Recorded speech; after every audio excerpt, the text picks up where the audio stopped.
చరిత్రలో అనేక యుద్ధాలు జరిగాయి. కానీ ఆధునిక యుద్ధ తంత్రానికి నాంది పలికిన ఘట్టం గల్ఫ్ యుద్ధం. 1990లలో కువైట్ ఆక్రమణతో మొదలై ఇరాక్ ఓటమితో ముగిసిన ఈ యుద్ధం పశ్చిమాసియా రాజకీయ చిత్రపటాన్ని పూర్తిగా మార్చేసింది. అసలు ఈ యుద్ధం ఎందుకు జరిగింది? 6 వారాల పాటు సాగిన ఆ భీకర పోరులో ఏం జరిగిందనే ఆసక్తి నేటి గల్ఫ్ వార్ నేపథ్యంలో భాగమెక్తమవుతోంది. అప్పటి ఆ యుద్ధం తాలూకు విశేషాలను ఇప్పుడు చూద్దాం. చమురుతో ఇరాన్ యుద్ధం నేడు, చమురు కోసం యుద్ధం ఆనాడు. ఇప్పటి యుద్ధంలో ఆనాటి గల్ఫ్ వార్ 1 జ్ఞాపకాలు. ఓ దేశం మరో దేశంపై దాడి చేయడం చరిత్రలో ఎప్పుడూ జరిగేదే అయినా క్రూడాయిల్ కోసమే ఇరాక్ డిక్టేటర్గా పేరొందిన సద్దాం హుస్సేన్ కువైట్పై దండెత్తాడు. ఇది జరిగి 36 ఏళ్లయింది. అయితే అప్పుడు ఇప్పుడు ఒక్కటే బ్యాక్గ్రౌండ్, క్రూడాయిల్. దానికోసమే యుద్ధం చేసిన ఇరాక్పై అమెరికా రంగంలోకి దిగడంతో సీనంతా మారిపోయింది. ఆ సంఘటనల క్రమం చూస్తే 1990 ఆగస్టు 2న ఇరాక్ అప్పటి అధ్యక్షుడు సద్దాం హుస్సేన్ తన శక్తివంతమైన సైన్యంతో పొరుగు దేశమైన కువైట్పై దండెత్తాడు. ఈ ఆక్రమణకు ప్రధాన కారణం చమురు. సద్దాం హుస్సేన్ దండయాత్రకి ముందే, అంటే 1980 నుంచి 88 వరకు ఇరాన్తో సుదీర్ఘ యుద్ధం జరగ్గా ఇరాక్ దాదాపు దివాళా స్థితికి చేరింది.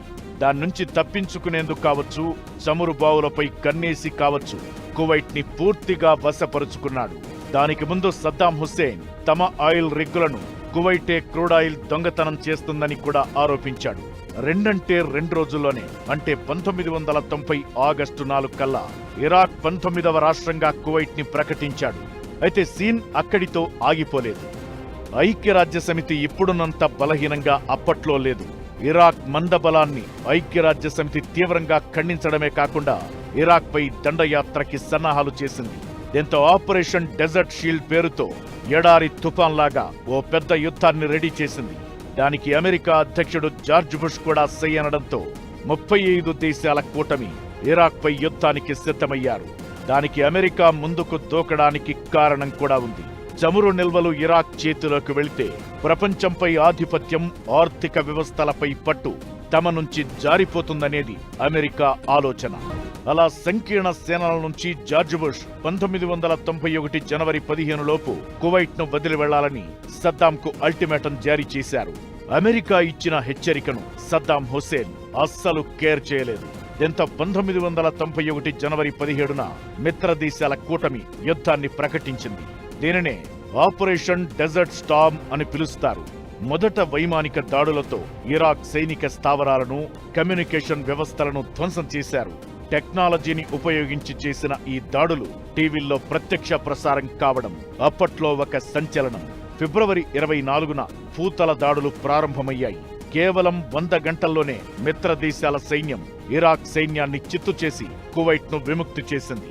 అదిగో అప్పటి నుంచే అరబ్ దేశాలు అమెరికాకి సన్నిహితంగా ఉండడం ప్రారంభమయ్యింది.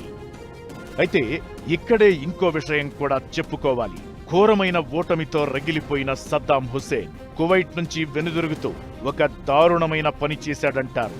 కువైట్లోని సుమారు 600కు పైగా చమురు బావులకు నిప్పు పెట్టడంతో ఆ మంటలు నెలల తరబడి ఎగసిపడ్డాయి. ఆకాశం నల్లటి పొగతో నిండిపోయింది. ఇది చరిత్రలోనే అతిపెద్ద పర్యావరణ విపత్తుల్లో ఒకటిగా నిలిచిపోయింది. చివరకు 1991 ఫిబ్రవరి 28న యుద్ధ విరమణ ప్రకటన వెలువడింది. ఇదంతా ఓ చరిత్ర. ఇది ఎవరి కోణంలో చూస్తే వారిదిగా చెప్పుకోవచ్చు. అయితే గల్ఫ్ వార్ 1 ముగిసిన సద్దాం హుస్సేన్ ఇరాక్ గద్దె నుంచి తెగలేదు.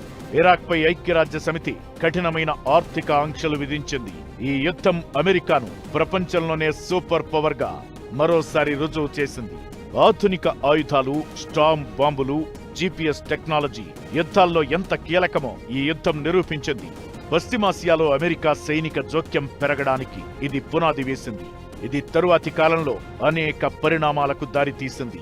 అంతేకాదు, ఆధునిక ప్రపంచంలో గల్ఫ్ దేశాల్లో చమురు ఉత్పత్తి, రవాణాకి ఆటంకం కలిగితే అది ప్రతి దేశంలో మంటని రగుల్చుతుందనే వాస్తవాన్ని చాటి చెప్పింది.